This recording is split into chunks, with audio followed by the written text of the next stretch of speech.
Oh, there we. All right, I see. I see the live up now. Okay. Well, we're live, so. Yeah. Replay the intro. We're all the way live. Yeah. Sorry about that, guys. We had a little technical difficulty this morning, guys, but you know.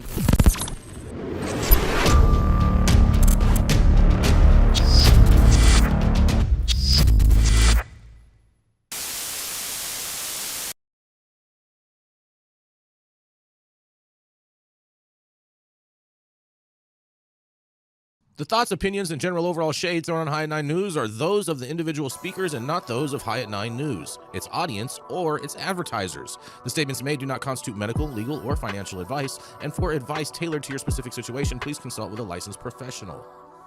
Welcome to the High at 9 News Hour, where you will hear from cannabis industry experts and professionals from around the country talk about important topics while shining light on global issues and discussing cannabis as it relates to politics, regulation and reform, data and technology, science, research and medicine, family and parenting, art, celebrities and entertainment, fitness, sports, mental health and wellness, and plant-based medicines and entheogenics. Together, we are building a stronger community, fighting the stigma and creating change. With your hosts, Jason Beck and Rico Lamitte, joined by special industry expert correspondents from around the country, and daily antics brought to you by Cannabis. Coming to you live every Monday through Friday at 9 a.m. Pacific time and high noon on the East Coast. And thank you all for getting high at 9 with us.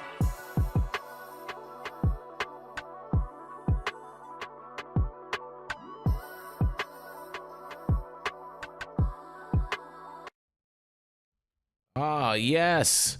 Good morning, everybody. That's right. It is Tuesday, April 8th.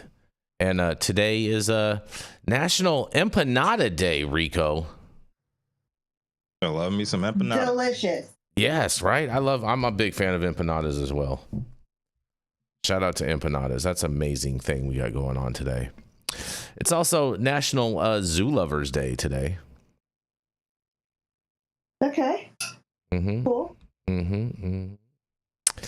National Zoos are prisons for animals, yeah. Stop it. Stop the racist comments. Rico? Stop Big Zoo. Stop Big Zoo. Stop it. Stop it. It's also National All Is Ours Day. Because the world is ours. That's what I have to say. You guys have nothing to say about that? All right, well. It's also National Library... Tony Montana. Mm-hmm. It's also National Library Workers Day. Yeah, man. Yeah. Shout out to all the library workers out there. Shout out to burning books, right? What? Hope those books in the library are digitized. Rico, why do you do this? Why are you doing this? Yeah, he does this. He does this constantly. This is why like his thing. Way? I mean, Rico. I don't think Rico. What's going on? Because that is what is going on. I don't think Rico can actually God. help himself. I don't think he can either, Jason. Yeah. When is National Tourette's Day? You know what's funny is I was totally about to say that. I was like, Rico has a bad case of Tourette's. National Tourette's Day? Is it National Tourette's Day? Apparently, every day we have you on is National Tourette's Day. Oh yeah, yeah. Okay. It's like it's it's all day, everyday thing. Yeah. Oh, this shit. There he goes, the popcorn. Oh boy. Mm-hmm. Here we go. Well, thank you all for joining us and getting high at 9 with us. It's also high noon on the East Coast. And please remember to like, share, and subscribe to us on all social media platforms. You can look up above and down below to see exactly where we live on the internet. And we are live every Monday through Friday on YouTube, Rumble, Twitch, X, Instagram, Facebook, as well as on Kick and on our very own website at www.highat9news.com. So welcome to everyone joining us from any one of those platforms, you guys. And we are going to kick this off with, that's right, the dope dad himself, Mr. Rico Lamitte, the DEI daddy, and the one that drives around in a smoked out caddy. That's right, it is the dope dad himself, Mr. Rico Lamitte. Oh man, I'd like to give a birthday shout out to my daughter Zora. It's her 5th birthday. My little pandemic princess. Oh yes. Oh my God. I'm so sorry. Yes. Happy birthday, Zozo. I'm so officially a big girl. Yeah. Big girl today. Get it, Zozo. Happy birthday, girl. Yeah. I want to dedicate my story to her. Amazing. But the stars at night are big and bright, deep in the heart of Texas, much like the hope in the hearts. Hold on a second, please. No, he's fixing the video screen, bro. Just, you know what I'm saying? Go, you can go ahead, Rico. It's all good. He's just fixing the video screen. Yeah, it's all good. All right. Yes. You just killed my intro. You know what I'm saying? Oh, stop. It's okay. The stars at night are big and bright, deep in the heart of Texas, much like the hope in the hearts of local advocates fighting for cannabis freedom. Big shout out to the advocates down there. But the Houston Chronicle's Chris Tomlinson reported this morning that hundreds of people signed up to testify on the future of cannabis at the Texas legislature on Monday, with many backing a proposed law that would only allow THC drinks and tie cannabis forever to the liquor industry. Yep, another headline about THC beverages that Jason Beck would like to distract you from. Hold on 1 second, Rico. Hold on 1 second, Rico. Anthony, just so you know, that graphic is for Jenny Beth's story. It's not for Rico's story. Proceed. Sorry, Rico. I apologize. I'm sorry, bro. I'm sorry for the technical difficulties. Jason. Yeah. They mean nothing. Now, per the article, Texas law grants alcohol distributors enormous market power, and small breweries and distillers have long complained about their predatory behavior. However, some in the hemp industry believe only a deal with the devil will save them from a total ban on the products that generate 90% of their profit. You heard that, Jason? THC beverages, 90% of profit. Unlikely. Maybe I should get into the beverage business. Yeah, the goal is to protect their $8 billion THC drink market from a potential statewide ban. Texas lawmakers are currently debating 2 bills, Senate Bill 3, which Tomlinson says Lieutenant Governor Dan Patrick ramrodded through the upper house, and it's calling for a ban on all THC products, including the very popular Delta 8 and Delta 9 gummies. And then there's House Bill 28, introduced as an alternative by State Rep Ken King, which was heard in the State Affairs Committee on Monday. HB 28 offers a compromise, allowing only THC-infused drinks and putting them under the control of the Texas Alcohol Beverage Commission and the state's powerful alcohol distributors. The proposed bill would ban THC flower and edibles, raising licensing fees, requiring more testing, restrict packaging, and it would limit sales to those over 21 with a 10 milligram THC cap per sale. Supporters argue that using existing alcohol distribution networks could keep THC drinks legal and regulated, while critics say it's a power grab by the alcohol industry that disadvantages local hemp startups. Some in the industry see the alliance as necessary to avoid an outright ban, but concerns remain about monopolistic practices and fairness. Advocates are calling for broader reform, including full marijuana legalization instead of giving more power to entrenched alcohol middlemen. In The Tempest, Shakespeare said, "Misery acquaints a man with strange bedfellows." It seems that Texas cannabis has found itself in a miserable position between a rock and a hard place. But at least Jason Beck's favorite consumption category has been offered a lifeline here. HB 28 sounds like a trap to me, and one not worth taking if these distributors are indeed as sketchy as they seem. I'm curious to hear what the rest of y'all think on this one. Is HB, if HB 28 is passed into law and the life of your company depended on you spending the night with these distribution diddlers, would it be worth it? I'm Rico Lamitte, the dopest dad on the street for High 9 News. Oh, that's pretty funny, Rico. Would you go to the white party, Jason? I mean, No, I don't get down like that, Rico. But that was pretty cute. Nice try, Daddy. Yeah, I mean, Rico is always trying to bring the beverage industry to light. I feel like the beverage industry should just pay you, Rico, to be like such an advocate for them. This is the headline. There's lots of THC beverage headlines. There's a whole bunch. I know we covered two stories about beverages just yesterday, and still it's not a big deal. Sounds like a push by big beverage to me, Jason. I agree with that, Jenny Beth. I think you are exactly right about that. Someone's spending some money on some marketing dollars, and they're not spending it in the right place because they're not spending it here. The story is saying THC beverages might be the only THC that survives in Texas, and that's why I covered it. Yeah, I mean that's very. Yeah, would you take the deal? Like if your company depended on it, would you take this deal? Would you get into bed with these distributors they say are predatory?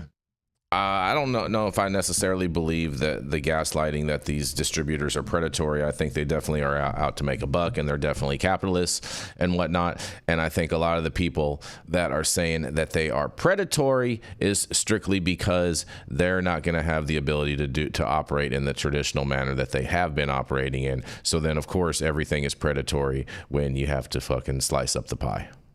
And what makes you believe that, Jason? It's just how the world works, Rico.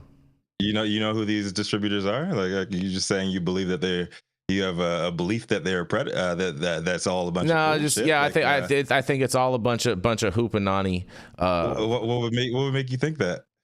Just how you covered the story, how the story's being portrayed, all of that, especially the fact that you're the one delivering it. Oh, okay. So you seem triggered this morning, Jason. You seem quite triggered. It seems like you don't know what's going on here. Never. I could tell what's going on here. Like these folks down in Texas are given, if this bill passes, it seems like their only option will be to allow to be governed by these distributors, and folks on the ground have been fighting against the unfair business practices of these distributors for a long time. What are the unfair business practices? They're not naming any names. They're just throwing these blanket statements out there. That's just the same thing that Democrats do. There's no muscle behind it. It's just baseless, broad statements. I didn't bring Democrats into this at all. I just did. Yeah, I know. Can we get through the one segment of the show without making it partisan? Sorry, I couldn't help myself. Jenny Beth, what's your take on this? Do you think it's would you take the deal if your business depended on it, and Texas is all out is going to all out ban everything else except for THC beverages if they take a deal to go under these distributors? Listen, I took a deal a couple weeks ago because $50,000 is better than $0. Okay. Mm-hmm. There you go. Having my business is better than not having my business. And I don't know if you guys have looked around the cannabis industry recently, but a lot of people are in really fucking predatory partnerships. So, I think you need to do a better deal of negotiating how these distributors are going to work with you, but maybe also look and see how predatory the partnership might be. Right? How are they working with traditional beverage companies as their distributor? Is this just standard quid pro quo and this is how we do business? Or, Thank whatever. You, Jenny. I don't know. I think I would have to look at the deal. There's not enough information here for me to make a decision. See what I'm saying? Yarrow would like to opine because I see him. He's doing. It looks like he has to. He's doing his little pee-pee dance. He's throwing up Illuminati gang signs over here. Mm-hmm. Come on, Yarrow, what you got?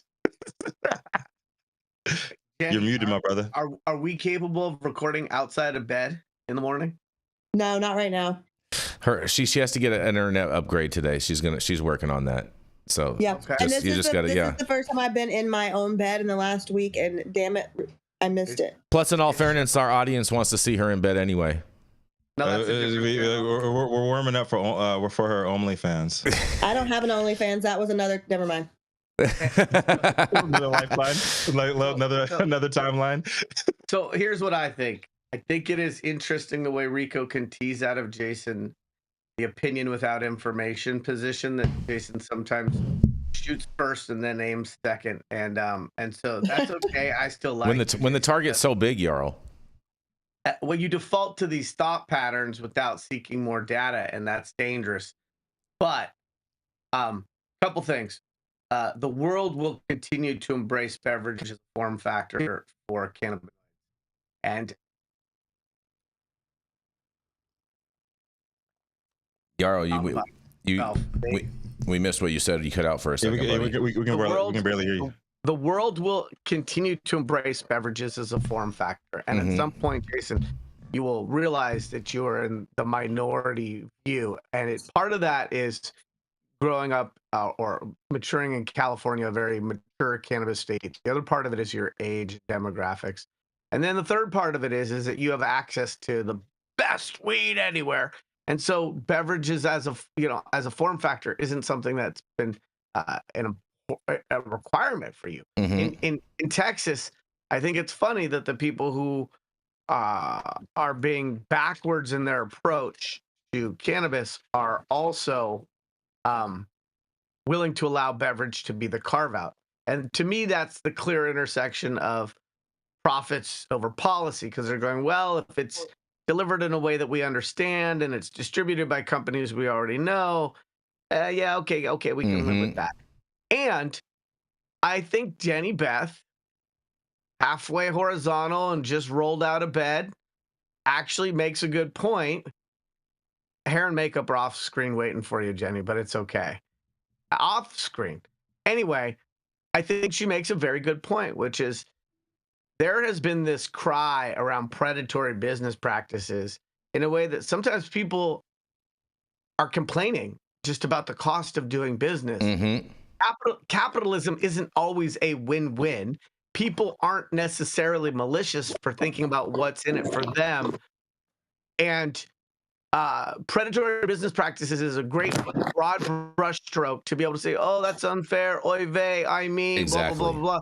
And distributors make money. And if you look at the alcohol model and you look at the markups and you look at the tiers, if what's being proposed is similar to those other models, then there's a bunch of whiners in the industry that complain when other people make money off the services that they earn money from. You know, in this industry, especially in cannabis, there's been this concern for many years that the industry gets charged too much. They're paying triple the cost for this and triple the cost for that. And then you go and try to serve one of these cannabis companies, and it's more inefficient typically than some of the other companies you might otherwise serve outside the industry.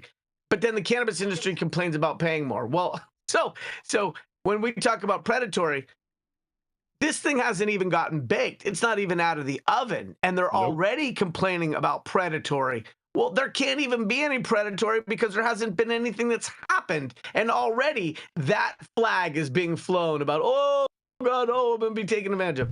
So I, again, agree with Jenny, $50,000 is better than zero if the price of playing and selling cannabinoids in Texas includes being limited to the form factor of beverages. And if that means you have to do business with conventional beverage distribution companies, find a new lane. Find a new lane or quit complaining. I mean, like, that or buy a traditional beverage company. How about that? But it may not be optimal, but you know what? It's not the worst thing. And Texas is a big state and a big market. And I also think that it could be the shoehorn by which other things happen later. I see what you Once did there. A lot of beverages are being done, sold, consumed, all of a sudden some of that stigma sort of leaves, and it's like, well, okay, how about beverages plus edibles, or how about beverages plus edibles plus something else? So I think the validation that it's not the boogeyman and wider distribution and consumer adoption probably benefits all stakeholders. I agree. I agree with you wholeheartedly, Jenny Beth, when you said your thoughts in the cannabis industry. Like, there's so much predatory everything here. Like find a new business lane. It's tough, and if you choose to move forward, should HB 28. I'm trying to get a comment from Brian Dombrowski over here. He said that he was there, and he was there yesterday, and he said the hemp folks were killing it. But I'm trying to get his broader take on his assessment of what he thinks folks should do down there. But I mean, if you see everybody else in cannabis industry and the full cannabis industry that's legalized, and they're all getting screwed over, nobody's really making money. Like, I got nothing but love and admiration for the resiliency of people that continue to do that. But this is like, if it's a bad deal, don't take it. Right? There's other ways to make money, and kind of is what it is. Well, Rico. I have a yes and that is now slightly turned to a yes but. It was a yes and for Yarrow, except for my makeup comment because I'm naturally beautiful. You mean man. How dare you? Second of all, beverages are not joints or eighths of flour. We're talking Right. about a really bulky, really difficult to distribute product. Mhm. So Right. maybe look into the high cost of distribution, and maybe look into the fact that maybe you're going to get your seltzers outside of Austin for the first time. You know what I mean? You might make it down to El Paso and H-Town, into the titty bar capital of the Ooh, world. And, love some H-Town. those beverage companies are going to give you a lot larger footprint than you would be able to self-distribute at a more reasonable cost, because they're already doing it. They already have semi trucks with pallets loaded down. Like, it's not an easy product to move around. Mhm. And Brian Dombrowski in the chat actually said that HB 28 will never make it out. Yeah, what? Yeah. what- I think it would be DOA. So I mean, it's not looking it's not looking too good for THC altogether in Canada and in Texas. Well, hold right on. now. So here's what Brian says in his comment. He says, "Here's the information. A couple beverage companies tried to cut a deal. They are now getting pulled off the retailers' shelves because the industry is pissed." And he says HB 28 will never make it out. Well, What whether about it the other makes one? it out- What about the one that was ramrodded? HB 3. by Lieutenant Dan. Lieutenant Dan, you ain't got no. Brian also says, and I agree with his first statement. He says Texas hemp killed it yesterday. He says that the article. I already read that comment. Yeah. The article is bullshit, and 2 people were in favor of HB 28. Hemp and full-on prohibitionists were aligned, but only for a few hours, and the alcohol industry lost. He says. All right, so is all THC just going to be done then? So because if HB 28 is the only alternative to SB 3, which is a complete ban, are we witnessing the complete annihilation? I think I'm getting an ice cream truck, Rico, and we're gonna start Trap Beverage Distribution Co. You know what I'm saying? And just do it out of an ice cream truck. And like, we can just, you know what I'm saying, have people, you know, deposit money in the machine, and then it'll work like a soda machine, you know what I'm saying, just right in the back, and they don't even got to talk to anybody. As long as I can be a big worm. Yeah. Big perm. I guess you can mess with Texas, huh, Jason? Yeah, I can 100%. Not you. I'm talking about all this stuff going on. They're messing with it. Yeah, I mean, here's the thing. Whether it passes or not, it's indicative of some percentage of people's thinking down there.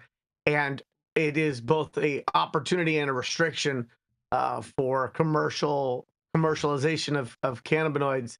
And it is also a giveaway to the adult bev power structure, right? I mean, you've heard people talk about the prison industrial complex. There is an adult bev industrial complex. And cannabis would be wise to both think about how they dismantle and revitalize those models while simultaneously embracing some of it. And we know there is a nexus there. We know there is going to be synergies. There should be no surprise when we're 7 years past adult bev putting $3.5 billion into a single Canadian cannabis company, right? And so and people in mature regulated markets are drinking less alcohol. And so I think that the industry would do itself a disservice if it saw an us versus them perspective about how they figure out how to work with the adult bev infrastructures, interests, and capabilities, frankly, right? Yep. There's a lot of people that have come into regulated cannabis from adult bev who bring with them a lot of experience in heavily regulated industry that has not been a bad thing all in all for this industry. I don't endorse the people who come in and on our chats and think that everybody is just a master grower and that we're all full of shit and we don't know how to check our emails or come up with good business ideas. But adult bev has been a training ground for people who now have a lot of great skills that can be applied to new adult use markets in this country. So I think at the end of the day, we find a way to benefit from all of that knowledge that's already there, all that infrastructure, all the distribution. If you're putting cans of fluid on a truck and you're going to a store anyway, it makes a lot of sense for us to tag along or piggyback than it does to stand up a completely separate distribution company just because we're cannabinoids. I mean, we're still in a can. Let's figure that out. I think that that's a really important thing for us to like sort of wrap our arms around. Why'd you keep dropping out, Yarrow? I don't know. Can you hear me now? Yeah. I hear you loud and clear. Loud and clear, bro. Loud and clear.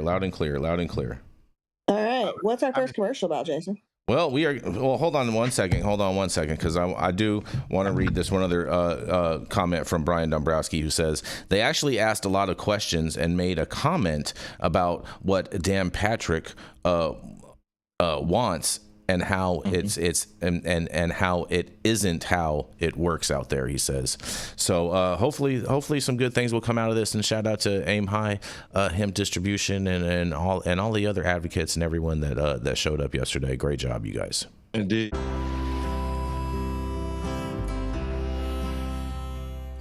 Oh man, your knees still bothering you, man? Yeah, I left one, you know? But I'll tell you what, I've been using this new CBD cream, and it works like a miracle.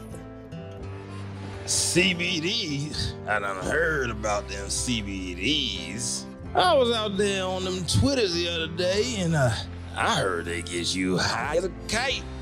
Well, not this stuff. This stuff is tested. Every batch, all the way through, pharmaceutical grade. And in a GMP certified facility, so you know you're not going to have to worry about flying high. GMP certified? I might have to try some of this out.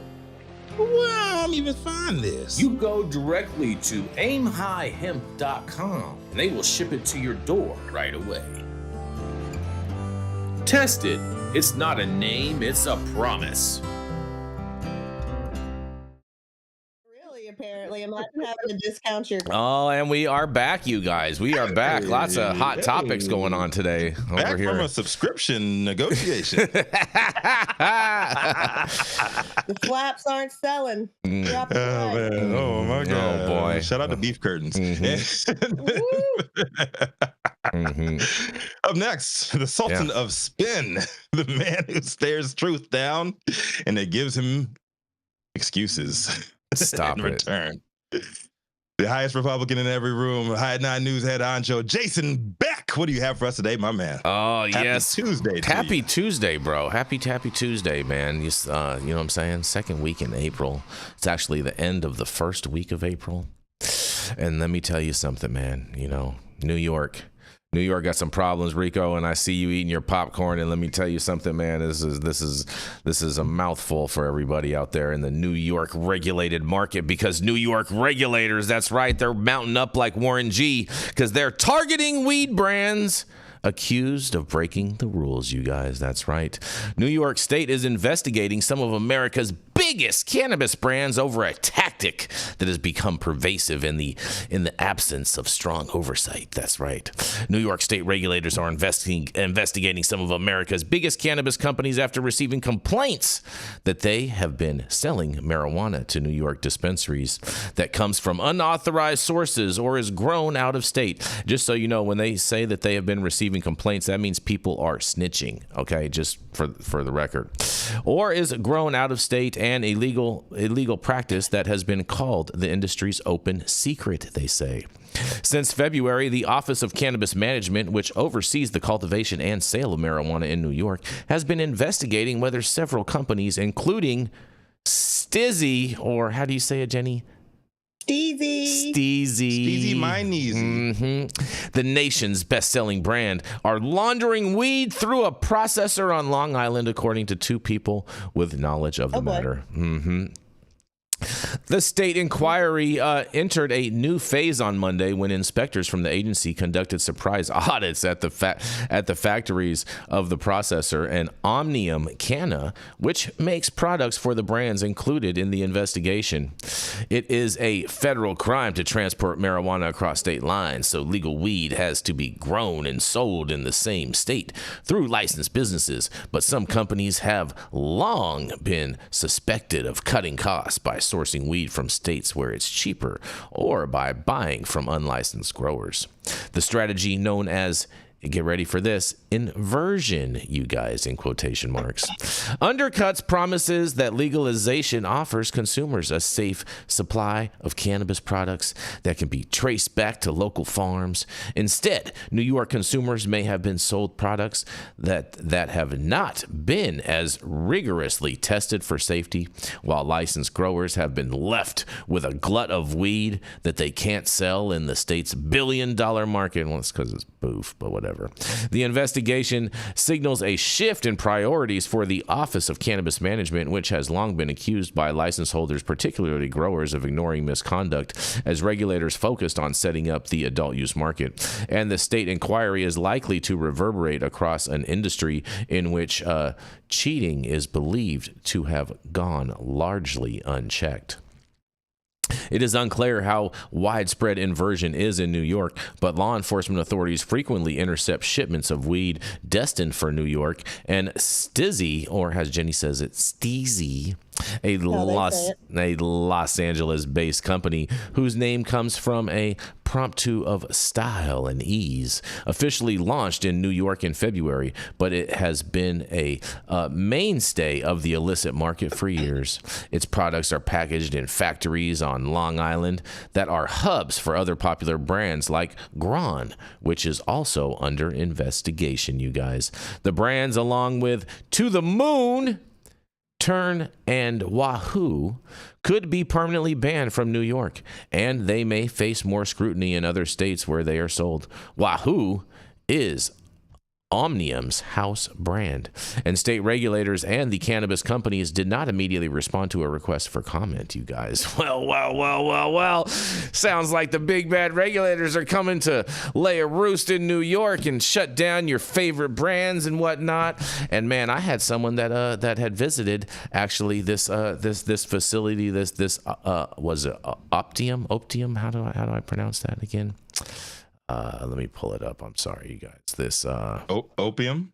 No, it's not opium, bro. But Omnium. Yes, Omnium. Yeah, I have someone that was over there at Omnium the other day, and while they were there, they were like they had knew about this story, and they were like that nothing was going on in the factory, and they're like, hey, how come is nothing getting processed? How come there's no workers here? They're like, oh, because it's just a shift change or something like that. And he's just like, you guys are so full of shit. But nonetheless, I can't wait to hear what you guys have to say about this. Trap gonna do what Trap gonna do. Mm-hmm. Inversion, you guys. I thought it was just for back therapy. Inversion. I love it. I think I'm gonna write down that a new phrase from you today, Jason. You said those regulators are coming to roost. Mm-hmm. You like that? What? I mean, New York, bro, the ultimate trap market. You know what I'm saying? Yes. Mm-hmm. You know. I mean, I don't know what to say about that. You know, I mean, maybe we'll see what happens. This happens in every market. Big investigations, bro. Big investigations. Huge investigations. Huge. You know, maybe if they make a deal with Mayor Adams. Yeah, he's running as independent now. Independent of the law. You're gonna make me spit out my coffee on my computer. Oh, that was good. What do you got to say on this, Yarrow? I mean, is it news? Why isn't this? I feel like Jenny. Can we just move the fuck on? This ain't a story, nothing burger. Right. I totally disagree with that. I might not do it as glamorously grumpy as she does, but it's not necessarily a breaking headline. Does inversion happen? Yes. Why does inversion happen? Well, let's explore that. Cost of regulated production. The fact that some of the best cannabis is still being made outside of the regulated market. There's talent in the trap. There's real talent.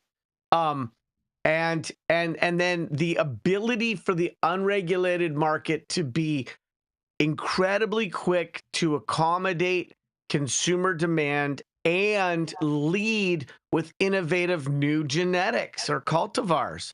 And so what might take a large MSO 9 months to get a strain into their production, the trap can move quick. And so I'm not totally surprised at all. I think the thing that I always come up against is like, just want to make sure everything is lab tested and by a quality lab to make sure that, we're not inverting contaminants.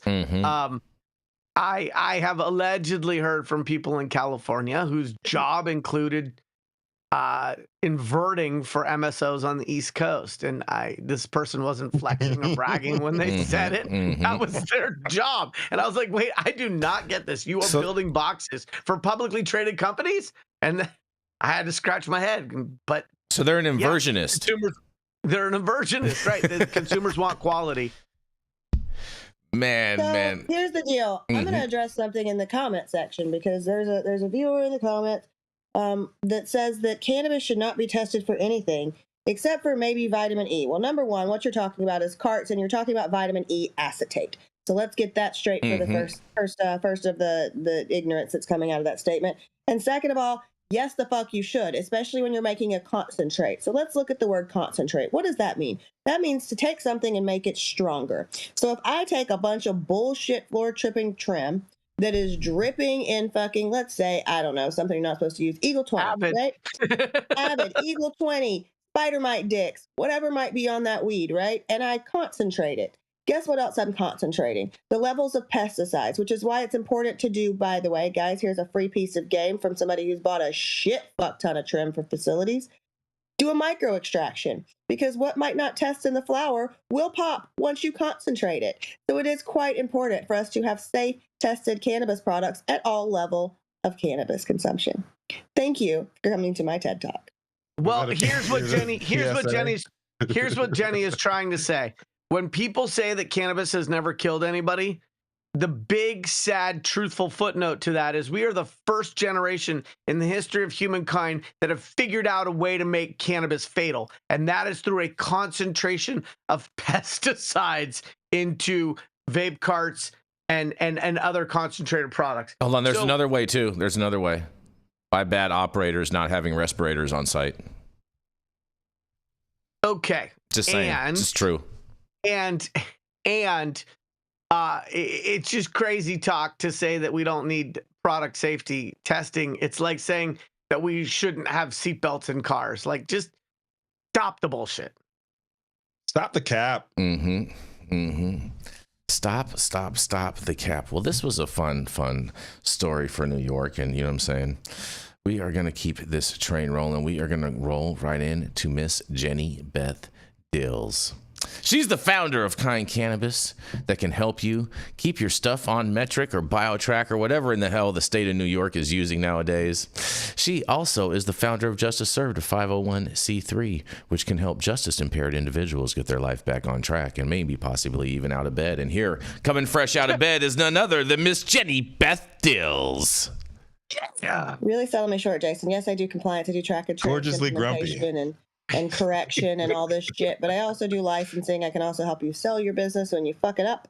And I can help you buy one. So I do a lot of other things, Jason. Well, you should be asking Jenny Beth what she don't do. She don't fuck around. Maybe then you should, Jenny Beth, you should write me a list of services.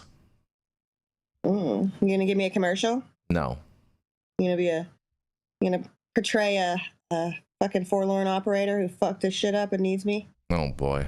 I pop in like Superwoman. Da, da, da, da. That's actually kind of funny. Hold the DCC off. That's kind of cute. It's cute. It's kind of cute, right? I'll take my 10% of that one. Yeah. All right. Little Wonder Woman. I'll get you an invisible lasso. An invisible lasso? Mm-hmm. Sick. Can't wait. All right. Moving right along. In a striking shift from across the board federal workforce cuts happening under the Trump administration, one agency is not only holding steady but growing. The Drug Enforcement Administration, or DEA, is ramping up recruitment efforts, calling on Americans from all walks of life to join what it calls the front lines of the war on drugs. Christ. This push comes even as most other federal agencies are being downsized by the Department of Government Efficiency, or DOGE, a new office led by Elon Musk, with help from former GOP presidential candidate Vivek Ramaswamy. While DOGE continues to slash spending and shrink agencies like Health and Human Services and the Department of Energy, the DEA appears to be untouched and even poised to expand. In a series of social media posts this week, the agency announced it's accepting up to 2,500 applications for new special agents, and the call is wide open. According to DEA recruiters, your current job title doesn't matter, whether you're a barista, teacher, or even a skydiver. The message is, you're tough, driven, and want to be part of something vital. The DEA wants you. Wow, wow, wow. Their recruitment video, originally produced under the Biden administration, but now being aggressively promoted, declares, the mission is simple. We fight the war on drugs.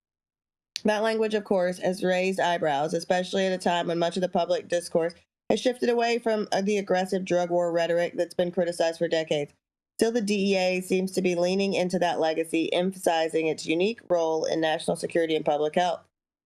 The agency currently employs around 10,000 people and has a budget of more than $3 billion. That may be smaller than the FBI, but it's hardly a lightweight. And it's managed to avoid the workforce reductions hammering other departments under Musk and DOGE. Ironically, Musk himself has dabbled in cannabis culture, famously smoking a joint during a Joe Rogan interview. Yet, as head of DOGE, he's floated ideas like drug testing all federal employees as a method of reducing the workforce. That led one Democratic congresswoman to recently propose that Musk and his DOGE team should also be subjected to random drug testing. Meanwhile, DEA's current interim leader, Derek Maltz, has been making headlines with his strong anti-marijuana stance, calling it a gateway drug and accusing the Justice Department of hijacking the cannabis rescheduling process. Trump has since nominated Terrence Cole, a DEA veteran from Virginia, as permanent administrator. Cole has publicly voiced his concerns about cannabis and claimed it increases suicide risk among young people. Cannabis is only the gateway drug to the refrigerator, guys. This recruitment push also comes on the heels of the DEA launching an anti-420 day campaign, asking students to send in videos warning their peers about marijuana use. All of this paints a clear picture.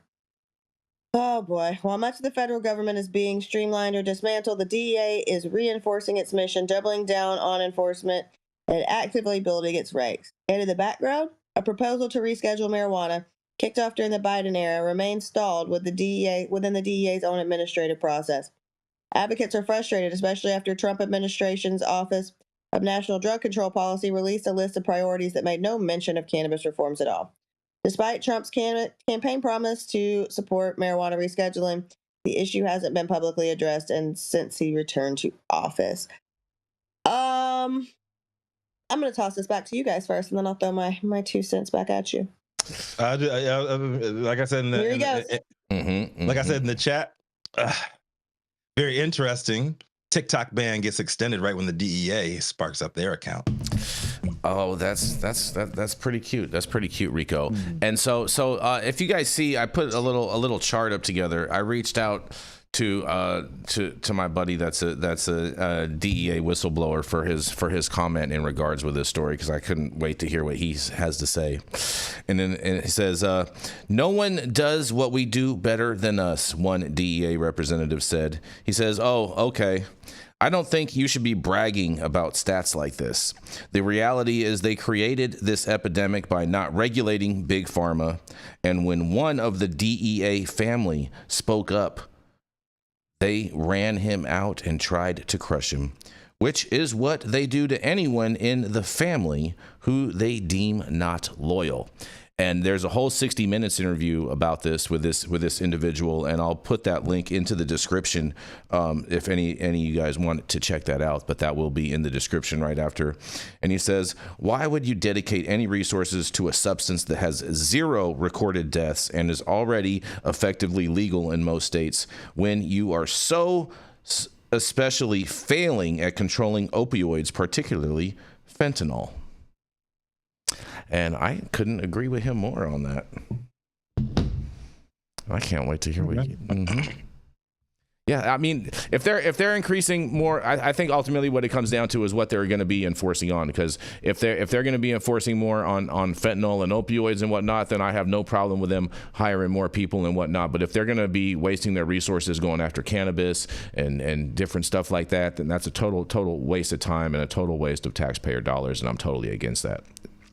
Yeah, I mean, I think it's indicative of the priorities of this administration. Let's slash the staff at the Social Security Administration office and not assist grandma or the disabled in making sure that they That's not what's happening. To receive, receive their monthly checks, which are not entitlements, but let's cater to the base and show that we're strong on the military and law enforcement, and let's beef up the ranks at the DEA. It's a typical and traditional playbook from that party, and it's like chumming the waters for the base, right? And so, look, the DEA has a necessary role in this country, and as long as there is fentanyl, there is noble work for them to be done. And there are other products, including cannabinoids, that deserve to continue to be age restricted and safe. So I'm not mad at the notion or the ivory tower concept of what the DEA is supposed to do. But as I said yesterday on this show, the lack of transparency and omnidirectional accountability across multiple law enforcement agencies doesn't create confidence in communities that have a history of being enforced against. What we saw with the DEA and the rescheduling Charlie Chaplin-esque tap dance routine was politics. And so those who are seeking meaningful progress and reform, I think they would be wise to continue to remain skeptical that this agency can be at the forefront of that type of conversation. Well, the C word threw in the super chat who says the feds came to the Get to the Bag Cannabis Mylar Bag Show at Miras Gallery in San Francisco. Says, wish me luck not going to prison, he says. Oh, man. I mean, I think he's gaslighting right there. These are crazy times, and I don't know, man. This is what y'all voted for. Hey, that's cute. That's all I can say. That's what y'all voted for. I mean, it's better than the alternative. I'll say that much. At least. Absolutely, and everybody with any money in the stock market completely agrees with you. That'll be fine. America's just having a sale right now, and people just need to look at it as an opportunity to buy. Yeah, I thought we were already for sale, and that's why China owned most of the bonds we already sold. China's actually having a big problem with this whole tariff thing, bro. They're having big problems with it. That's what you want to think, man. That's what I know. Okay. You know. Okay. I'm a master in geopolitics, bro. That's what I specialize in. Hey, them little Temu fits are going up, bitches. You might just want to go ahead. I ain't got no problem with that. I ain't got no problem with none of that. Okay. Neither do I. I don't shop at Temu, but okay. Yes, you do. Look at your outfit. Well, this is actually. That's J. Crew, bro. That's Zara. We can't read that, Jenny Beth. Is that Shein? It's philanthropy. Philanthropy. Oh, look, she's a philanthropist today. In bed. Yeah, so she. Yeah. You wear it well. And on that, we're going to roll into our next commercial, and we're going to be right back.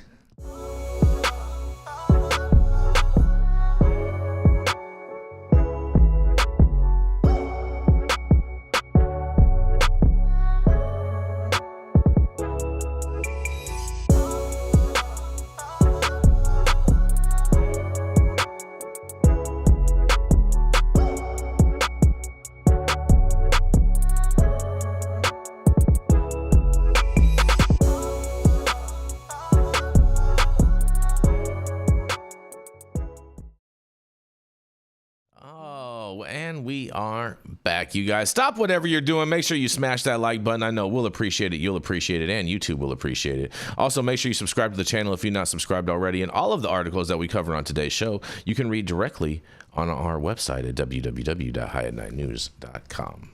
I just ordered the summertime strawberry salad when added steak on top here at Anna's. Make sure you do the same thing too next time you're in downtown Long Beach. Come on down and check out Anna's Joint on the 400 block of Pine Street. They have amazing selection of beers, foods, and when you come down here to Anna's, you can even challenge me to a game of shuffleboard if you want to lose.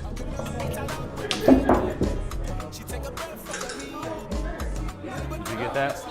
So, next time you're in downtown Long Beach on Pine Avenue, make sure you stop by Anna's Joint on the 400 block.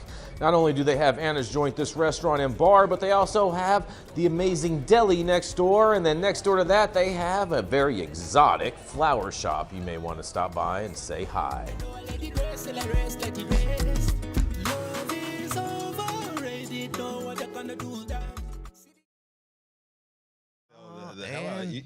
And we are back, you guys. Sell the hell out of your shit today while it's high. Oh. Speaking of getting high,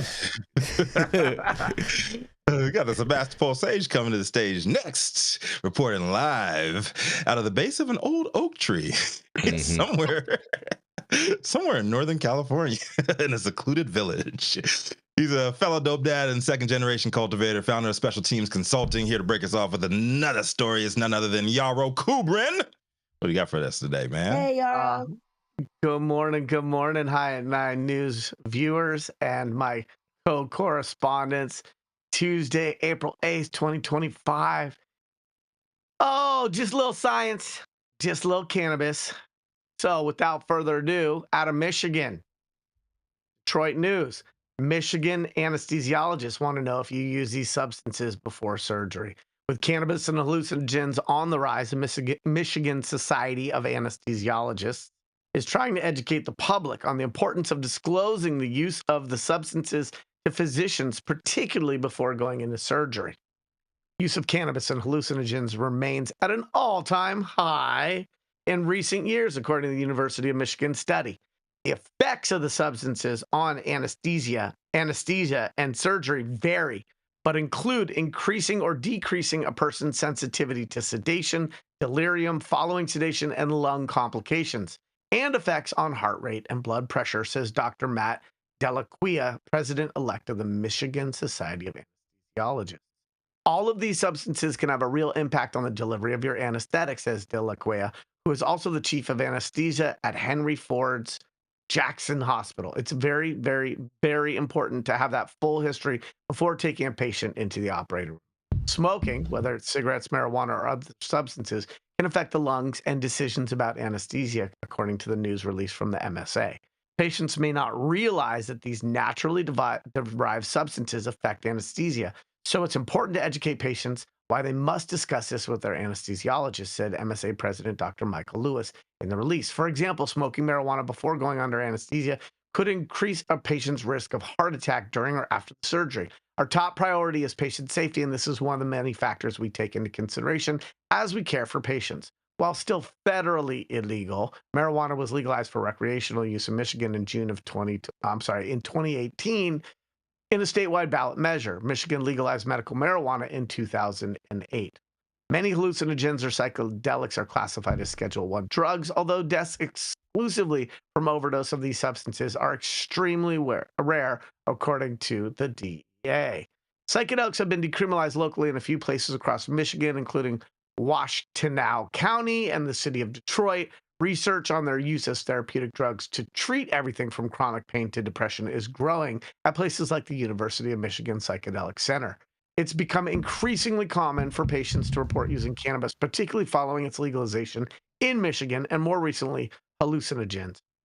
There are all sorts of other very accessible ways to get hallucinogens that are much more common than they used to be. Same with cannabis, Delacqua said. Since it's becoming more common, we think it's important that the patients let us know if they're on it. Julie Barron, president of the Michigan Psychedelic Society, is happy to see physicians addressing psychedelic use. The society is a local group that provides resources and education about the safe use of psychedelics and works towards their decriminalization and legalization. We really need to have these conversations, she said. It's really tricky because you can't expect people to disclose illegal activity that can be used against them. Yeah, you can. You have confidentiality with your doctor, but I understand what you're trying to say. Some people may worry that if they disclose their use of illegal substances to a medical professional, it could be used against them legally or medically, Barron said. Survey studies show that a majority of psychedelic users don't disclose it with their primary care physician, and common reasons include stigma, inadequate provider knowledge, legal concerns, or their undisclosed love of the Grateful Dead. Substance use that patients disclose is considered privileged information. Pay attention, people, and protected under the Health Insurance Portability and Accountability Act. Insurance companies cannot access patients' medical records, and although it may be possible to find a billing code that corresponds to hallucinogenic use, it is highly unlikely, Delacqua said. Practically speaking, in this context, most anesthesiologists don't code substance use or abuse or anything like that. The chance that any disclosure or even insurance, even on the insurance end, is very low. There may also be a stigma behind disclosing it, he said. That's some of our role as physicians, is to make, an open communication and non-judgmental communication, making sure that it's a safe space for people to tell us exactly what they're doing so that we can care for them best. He hopes that acknowledging the use of these substances will help reduce the stigma surrounding the disclosure to physicians. We want people to talk honestly about what's going on in their medical history. It does fall in our role as physicians to take the time and listen to people, hear them out, and open the conversation up for them too. The Michigan Psychedelic Society hosts practitioner work groups with their doctors and therapists to help them navigate psychedelic use with their patients.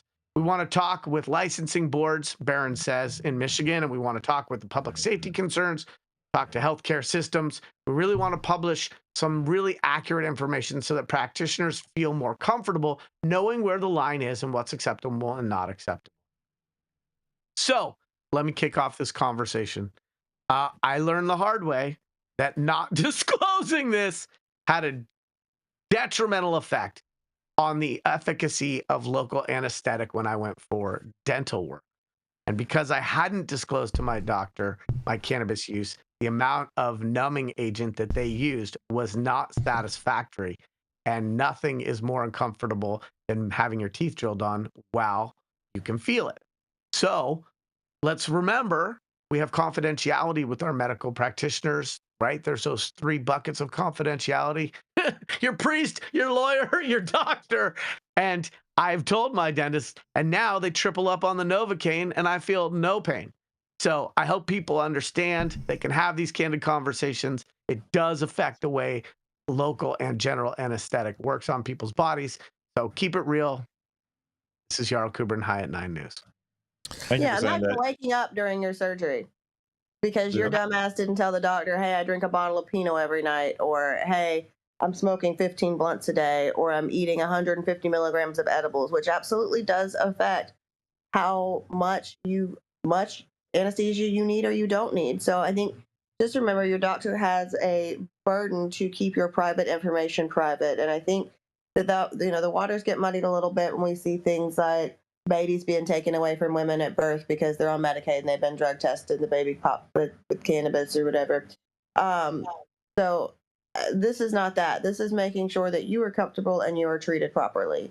If you don't trust your doctor, find a different doctor. But you kind of have to tell people, just like you wouldn't tell your lawyer none of the facts and expect them to properly defend you. You have to be able to have trust in these people and advocate for yourself in the best way possible.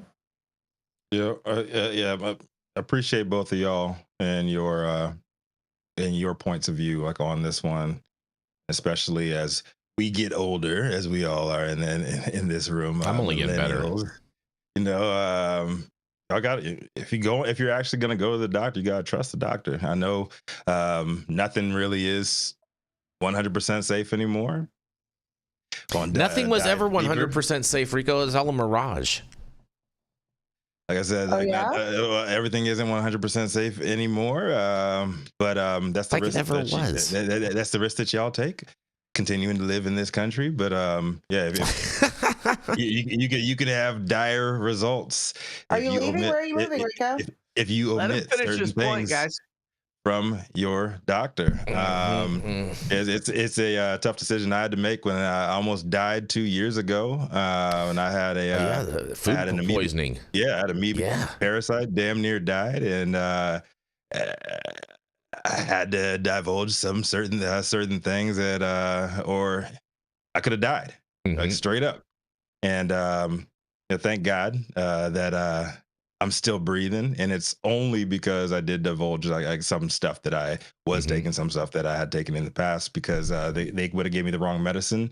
I would have had a bad reaction to that, and I would have died right there on the operating table. So it is a choice that everybody has to make on their own. But I understand how you could be apprehensive when you get in these situations, because I don't trust nobody, especially a doctor that I do not know personally. But I think the most important point here, and Rico's talked about it from a first-person perspective. I've talked about it from a first-person perspective. Jenny has pointed out what I think needs to be highlighted, which is the people who are tasked with doing their job can only do as good a job as the information that they're provided with. we talk a lot in this industry and within these communities about the destigmatization of cannabis. And when we talk about it, for the most part, we're talking about external people, forces, bodies, groups of people who are not embracing cannabis as plant medicine, cannabis as wellness, cannabis as a tool for homeostasis. What I don't think we talk about enough is those that think they are cannabis friendly, think that they identify as a cannabis user, but have their own stigmas around cannabis usage and aren't being honest, candid, transparent, and forthright with their medical providers and keeping it 100% real and honest about what they put in their body because they're afraid that's going to jeopardize their relationship or their insurance, or that aliens are going to come down and yank away their Medi-Cal card or whatever it is. And I think this article is important because it highlights that this is something that medical care providers need to take into account, and they can't do that if patients aren't open and transparent about their cannabis usage. Well, shout out to the Cole Memo who just threw up 2 super chats and says, why is it doing this? Stop. There we go. And says Jason can't read? It says no. It wouldn't scroll down for me. It says Cole Memo says smoking rocks with Hunter Biden keeps me young. And he also says, damn, Rico, this super chat is for you. Glad you are okay, bro. And I'm glad you're okay too, Rico. I know we were all worried about you for a while. You lost like 20-30 pounds during that whole time. Yeah, you're like as skinny as I've ever seen you in life. And and it was some weird like third world parasite that they've never even seen in the United States before. And so that was super, super, super crazy to learn about all of this type of stuff. But I'm going to say this. It is super important for you to have a good relationship with your doctor. It's super important for you to be honest with your doctor. And I've had really, really, really terrible past experiences with doctors. Like I've had doctors overdose me on prescription medicine and all types of terrible situations over my years. And once I could get out of working with that doctor and find a better doctor, my life changed dramatically. And so I encourage you that if you don't have a doctor that you like, to find one that you do. There's plenty of them out there. And sometimes you may have to travel to find one that you like and that you think that you can trust, and don't be afraid to do that. But on that, we're going to roll into our final commercial, and we are going to be right back.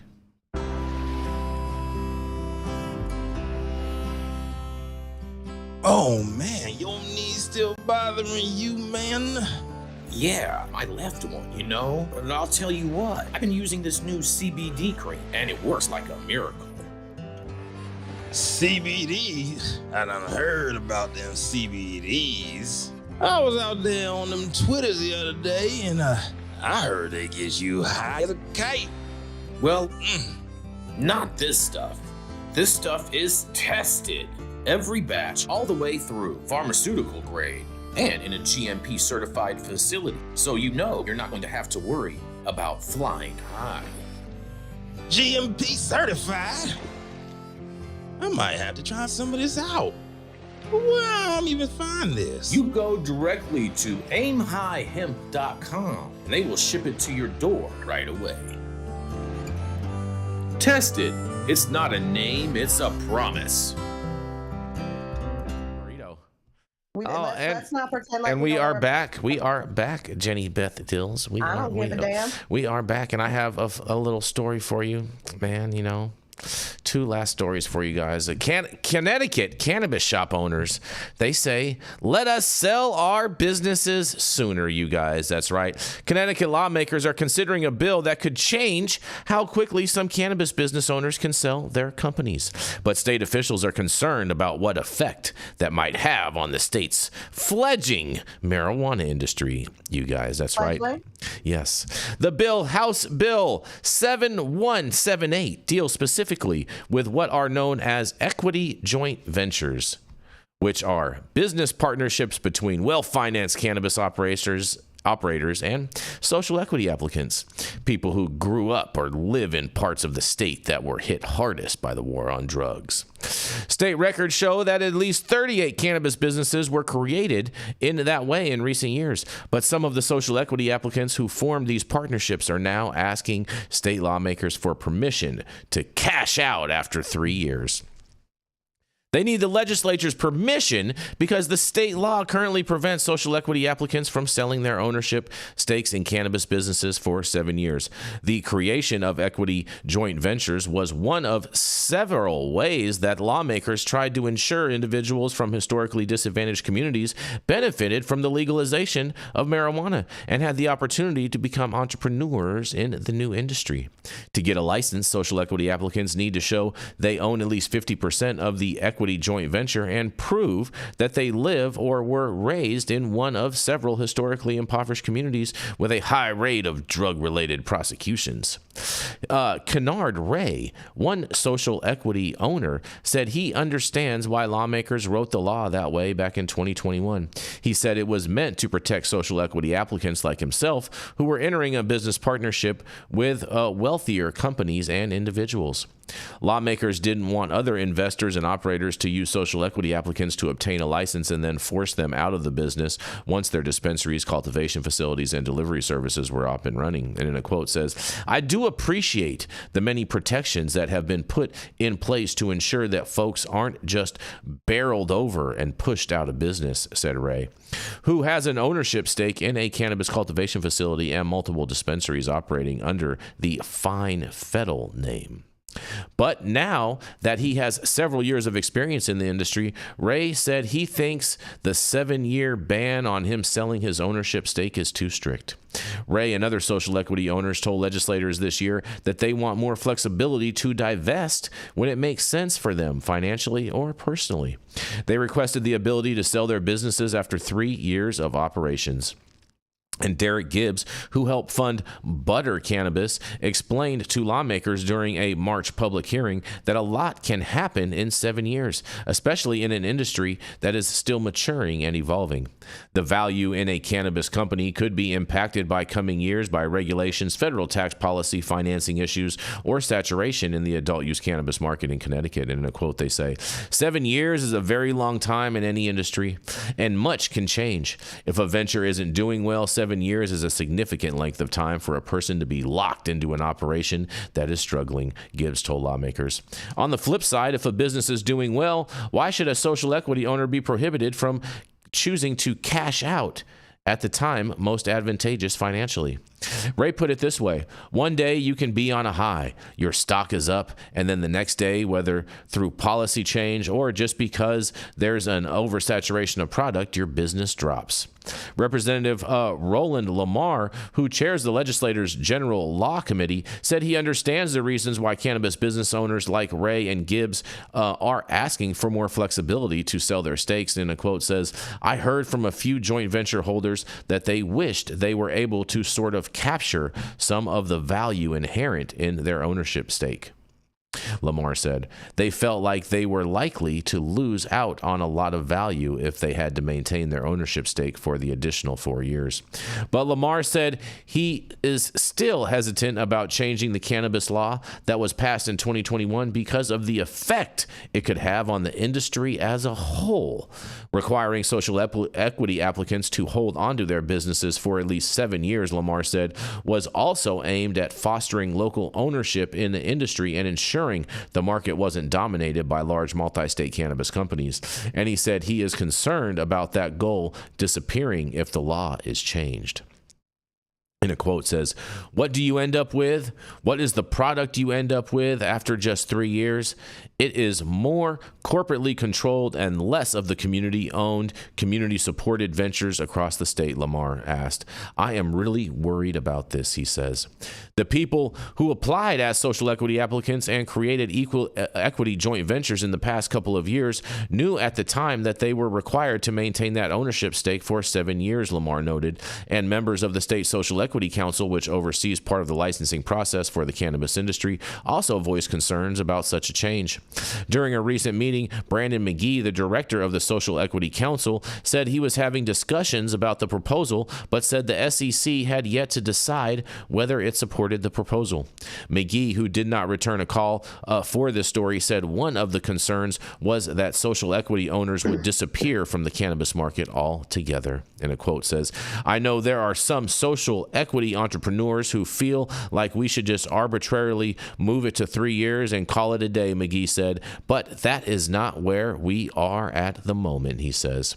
Cannabis store owners like Ray argue that no other entrepreneur in Connecticut is restricted from selling their company in the same way that social equity applicants are. And Ray pointed out that his partner Benjamin Zaks, an executive with Fine Fettle, isn't barred from selling off his side of the jointly owned business. It's only Ray who is limited to divesting as the social equity applicant. Ray doesn't have any immediate plans to divest from the dispensaries he operates in Manchester and several other towns and cities, but he said he wants to know he has the ability if the right opportunity comes along, you guys. Well, what do y'all have to say? Social equity, they want to switch this whole thing up, and I can't wait to hear what y'all have to say about this. Here the fuck I come. You ready for it? Yep, go ahead, Jenny. All right, how many dispensaries and cultivations did that man have partnership in? It didn't say. It didn't say how many. Though, it said right? multiple. Yes. Yeah. So unless it's just a couple that are vertically integrated, I'm going to tell you exactly what happened because I've watched it happen multiple times. Whoever big money investor is, and I'll go look this guy's name up. I'll pull all his licenses and I'll look and see who his partners are. Okay. And if I'm wrong, then I'm wrong, but I bet I'm not. So here's the issue with that. Those people, they're folks that will dial for dollars in the social equity game, which means social equity program is opening up in your town, right? We're going to go look for people who live in those situations, going to look at people who went to folks like 40 Tons' expungement things. That's why you have to give them your information for whatever. And that information is available. And they're going to start sending out these mass emails. It happened in LA. It's happened everywhere. Hey, you qualify for social equity. You can be a part of this, blah, blah, blah, blah, blah, blah, blah. And then they will get one social equity applicant and they'll go grab as many licenses as they can with that one person. They will have, they'll have their ownership interest, right? But if they want to get out, they shouldn't have gotten in. This is about local ownership. This is about empowering communities. And I don't care if you disagree, Yar, you totally can. But those typically are folks that are put up as the spearhead for these social equity licenses. And, you know, they go grab a bunch of them with them. And I'm sure it's not just this operator's idea to get out of this, because it was probably never his idea to get into it. Yeah, you're barred from selling things differently than other business holders because this is a different business setup. You were put into this and given this opportunity. Social equity is not a guarantor of success, but it is a guarantor that you will not be kept out because you're black, brown, disproportionately impacted, or have a criminal record for cannabis from failing just like everyone else. So my suggestion to you, social equity operators, is you know how long you have to hold these businesses. If your goal is to get in and cash out, then, you know, go for a real license. Go for a regular license. Get that opportunity and cash it out. I love what you said, and I couldn't disagree more. I know. I watched, as a verified social equity applicant, I watched the social equity applicants who found ways to monetize the opportunity in the San Francisco market. I was asked by one of the biggest, most prominent cheerleaders in the social equity cannabis movement to be exclusive with her for 3 dispensaries in San Francisco. She left me at the altar for somebody else while I didn't pursue other partnership opportunities because I was glamored into believing that this was going to be a great opportunity for me with her. The social equity applicants in San Francisco who were impatient enough to find ways to monetize the opportunity and take chips off the table are the only ones who won.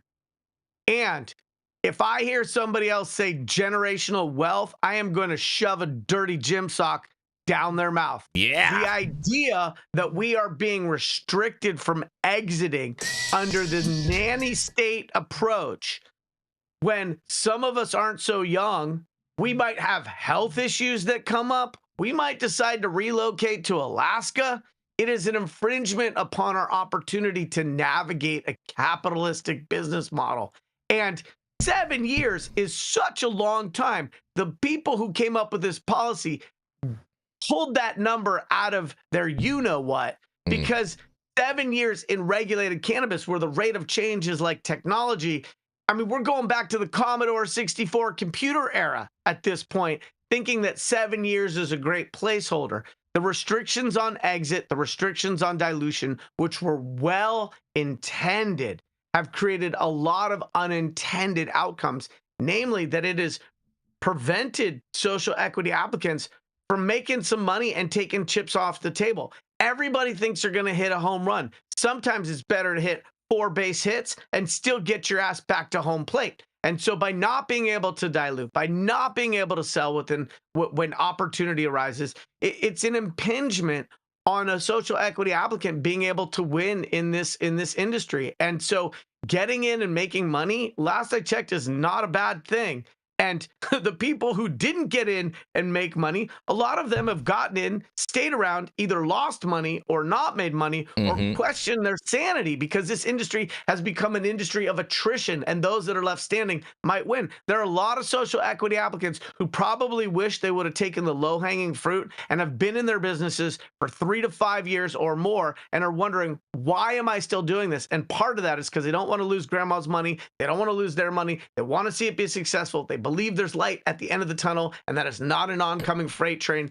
I personally, as a verified social equity applicant in more than one market, wish I had been more savvy in at least understanding that $1 today is worth 10 tomorrow. You know, well, let me just start off with this. The call memo threw in another super chat who says, "So very well said, Jenny Beth, Dills, and Yarrow." Thanks, you both did, and I happen to agree with both of you guys on a lot of things, and so I'm kind of torn on this. On one hand, that is the structure of which they went into it. I do believe with you, Yarrow, that they pulled this number out of whatever, and I don't think that they ultimately will change it because they're liberals. They want to make sure that they have the social equity thing to say that they're propping them up and doing whatever for as long as they possibly can for the whole optics of how they like to do things and whatnot. But I do agree with the operator in the statement and with you, Yarrow, of saying, hey, you know what? These guys can sell their business at any time. I don't have that ability to, and that can really pigeonhole me if there's a strategic asset, if I have like a death in the family or something like that, and I just need to pivot and change my life up, and that is in essence a possibility for a better pivot in life, which is what social equity was designed for in the first place. And so by hindering that, I kind of have a problem with that also. And so I wonder if there's like a common sense ground of where there can be some kind of I want to halfway say like a commission set up to review different types of sales to see like if on the basis or whatnot, then that would qualify for that. But then again, like when you bring the government involved, it just slows the whole process down and just is really going to just drag everything out for an elongated period of time, and probably won't end up coming to the perfect outcome anyway. So I'm hesitant on this in so many ways, but I think ultimately people should be able, if they want to be able to sell, let them sell. Let everyone be the the victim of their own demise in essence, and let them have that ability ultimately. After I talk this out, that's where I'm coming to. I mean, I see both sides of it, but it's just the goal is to protect from exactly what happens, which is a bunch of people being put up to get these licenses and then being pushed out of them. And if the goal is and you're fine with screwing over somebody who actually really, really, really deserved this and wanted this opportunity, and you might have gotten their spot just so you could flip the paper for a quick return, I have an issue with that. I do. So I think that's where my main issues come from. The goal is to set up a system that, may or may not fucking work, right? But to give operators a chance to operate. And if you don't intend to, I'm not going to buy a coffee shop. You know why? Because I don't intend to operate a fucking coffee shop. You don't want to be a barista? No, I don't. I'd come and buy coffee from you, Jenny Beth. Yeah, I bet a lot of people would, but I don't want to open up a coffee shop. So I don't want to sell tea either. So there's that. But I don't know. I She just wants to think sip that it. these systems are put into place to protect folks. And in most social equity, by the way, situations, you can sell your equity before a period is up. You have to transfer it to another verified social equity individual applicant. So if they're not willing to sell to another social equity applicant, why? I bet they're selling those shares back to the other partner. I just think the notion of quick money has been demonized. The notion that we have to toil and provide massive enterprise value and work on our businesses for a certain period of time in order to provide value is sort of like the quick money is somehow demonized as like a get rich quick, you're just here for a minute thing. And what I just think is that, the motivations behind social equity policy versus the outcomes is where I really want to focus. I don't question the motivations and the ideation that developed this iteration of policy, but I think that the jury is in, and that we've seen the outcomes, and that the outcomes don't align with what we initially intended. And 7 years is both arbitrary, atrocious, and asinine, because who is the government to say that because I qualify for this program, I have to work on something for 7 years? And, business can be predatory, whether it's short-term or long-term. We've seen in the social equity programs where even if somebody had a 50% or greater interest in the business, there were revenue sharing arrangements that bifurcated the revenue separate from the equity, meaning that some of these people weren't ever going to see a dollar. Maybe 11 years later, they would see their first dollar.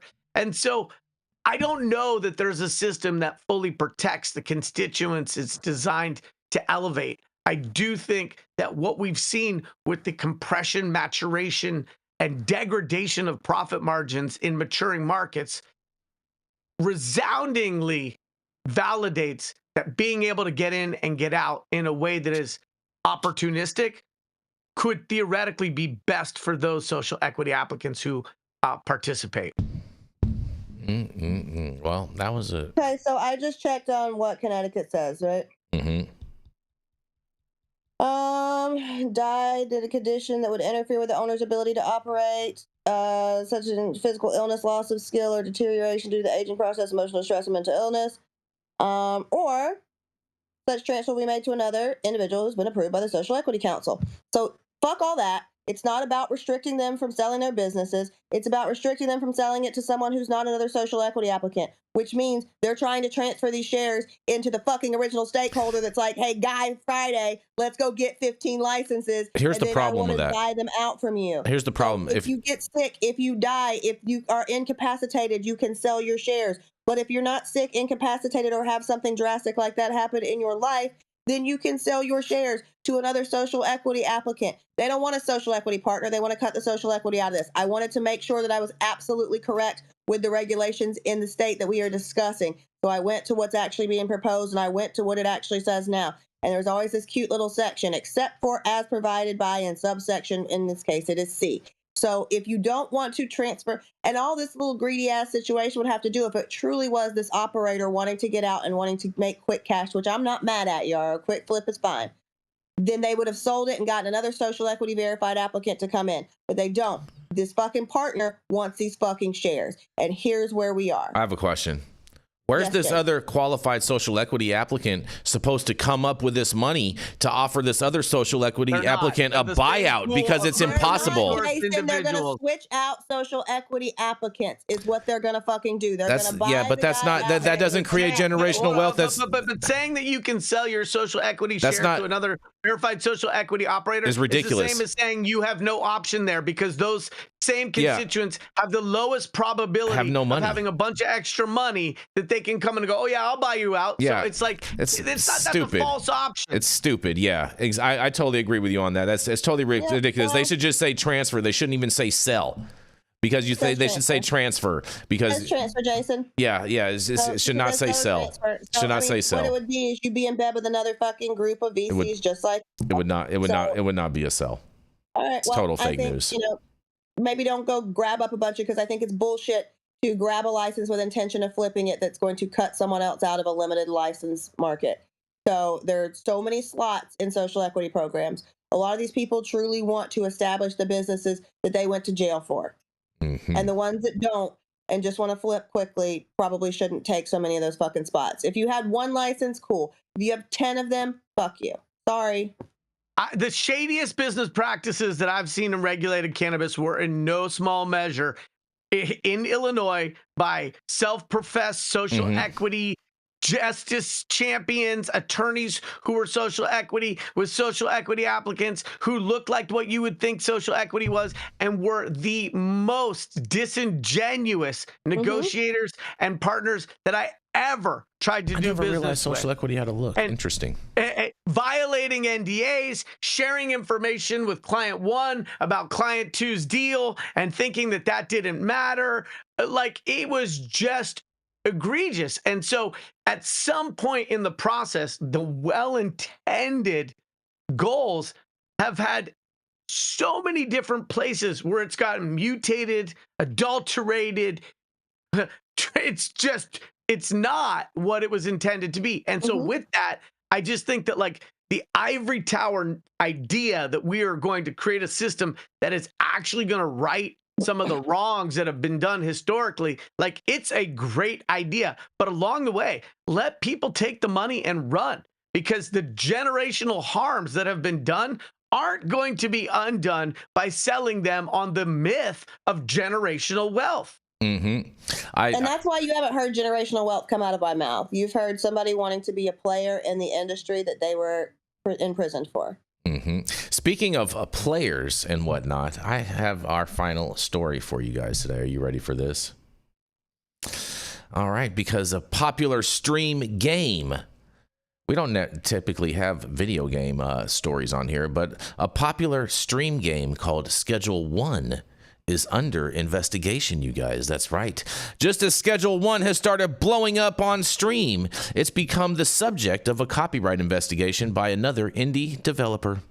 The co-op crime simulator hit early access in March 25th of 2025 and quickly became a hit among PC gamers. But now it looks like it might face some roadblocks in the future. Schedule 1's similarities to another older drug dealing management game may be a little more than a mere coincidence, according to a recent report.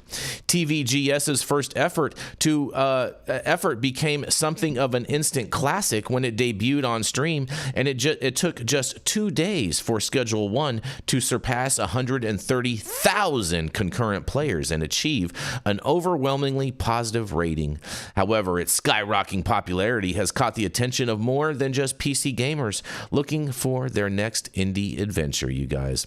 According to a statement reported by the Polish press agency Movie Games SA, the studio behind the Drug Dealer Simulator series has finished a legal analysis concluding that Schedule 1 may have violated Drug Dealer Simulator's intellectual property rights. Some fans call Drug Dealer Simulator 2 one of the best criminal management games available today, and if this report is accurate, it seems that TVGS may have thought so too. According to Movie Games SA's investigation, Schedule 1 used elements of the Drug Deal Simulator's series plot, mechanics, and UI enough to warrant further action. Movie Games SA claims that Schedule 1 may have been borrowed from Drug Dealer Simulator, and in response to this initial investigation, Movie Games SA plans to conduct a closer examination, including referring to legal sources familiar with Australian law, as TVGS is an Australia-based studio. Whether this will lead to any formal charges is uncertain for now, and in the meantime, Schedule 1 is continuing to release new updates and enjoying an impressive impressive level of success. According to the investigation, the game has surpassed the Witchler's Threes peak player count and sold close to 3 million copies as of April 3rd of 2025. Copyright cases in gaming can be complicated. While there are plenty of examples of studios successfully defending their IP, such as the Pokemon Company's recent Pocket Monster remake court victory, it's not always clear if something is violating copyright law or simply paying a homage. Some cases are also just a matter of parallel thinking, and some developers are bound to have some similar ideas given how many people are making video games today, and where Schedule 1 versus Drug Dealer Simulator situation falls is uncertain for now, but things are apparently suspicious enough for Movie Games SA to look into it, you guys. Man, oh man, oh man, look at this. Schedule 1, Drug Dealer Simulator. Man, what is the world coming to? I'm surprised they didn't bring Grand Theft Auto involved in this. I can't wait to hear what you have to say about this. Oh, yeah, this is where Instagram trappers are made. Oh, that is so true, you guys. Like, let's stop glorifying the shit that was not safe for us. Like, we did it because we didn't have a fucking choice. Mm-hmm.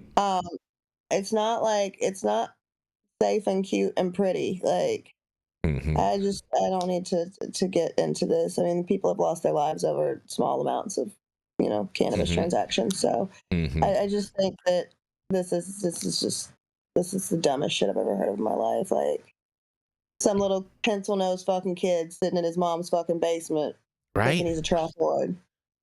That might be his username. That may be his. Caught, holds like a cheap fucking suit. Yeah.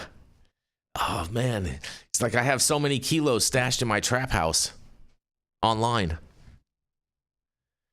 I thought this was funny. This story was super funny personally. That's just like, man, Schedule 1 as the name of the game and Drug Dealer Simulator as the other name of the game. It's like let's stop glorifying it. Like, dude, mm-hmm. we risked the biscuit. It wasn't fun. My butthole was puckered anytime I saw a cop, whether I was doing anything or not. Like, let's stop glorifying it and making it a simulator. This is the dumbest shit I've ever heard in my life, and whoever came up with this idea sucks. Well, we did get one more super chat, and this was in relation. This is from the Cole memo, and this is in relation to the previous story. He says Illinois has the most socially equitable market, and if you want to learn more about the Illinois social equity market, the Cole memo did have a whole video series that he put together, and you can find that on his YouTube page as well as on his website, and learn all about all of the scandalous social equityness that has happened in the great state of Illinois. Mm-hmm. You ready, Jenny? Jason, we've gone. You ready to go? Into a lot today. Yeah. All right. Well, thank you all for joining us and getting high at 9 with us every Monday through Friday at 9 a.m. Pacific and high noon on the East Coast. Big shout out to our audience and supporters for tuning in daily and listening to the insanity that is the developing cannabis industry. Huge thank you to Aim High Hemp Distribution and Catalyst for helping us keep the lights on over here. And thank you to our correspondents for being absolutely amazing. Thank you to Cannabis Sativa L for giving us a reason to do this every day. And thank you to Cloud Media Partners Anthony out there in the metaverse somewhere. And thank you all for tuning in and getting high at 9 with us. We are America's #1 daily cannabis news show. Yep. There we go. And we're off.